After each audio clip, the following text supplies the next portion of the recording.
Бүл маань одоо энэ уран бүтээлийн үзэсгэлэн маань одоо 6-7 жилийн хөдөлмөрөөр дамжиж ер нь тэрнээс өмнө одоо бэлтгэл хийжсэнээр авч хэлбэл 10 жилийн хөдөлмөр нь хараа.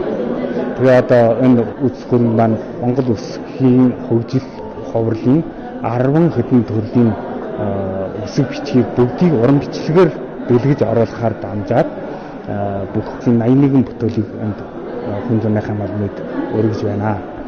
Тэгээд одоо энэ бол гол нь одоо хотын үсэг болоод яна үеийн дөрвөлжин үсгийг бичиж оруулахыг илүү голчилсан учраас нь яна үеийн дөрвөлжин үсэг аали үсэг болоод оюун билгийн цагаан толгой гэдэг энэ 3 жил нь энэ 10 хэдэн ховрлаас 3 жил нь манай Шулуунхлын утга дэвсгэр дээр жохогдсон юм гайхамшигтай.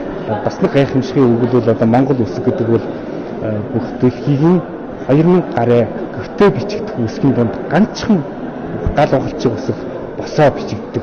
Энэ бас нэг гайхамшиг.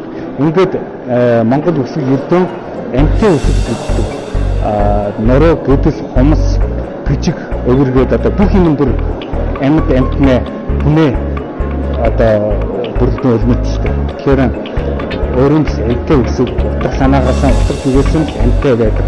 Ингээд энэ сүнстэй үсгийг одоо бүх монголчуудаа одоо улам эрхэмлж хөгжүүлж бадраах их ураалахын төлөө одоо энэ үсгэлэнгийг дэлгэж эрхэлж их юм аа.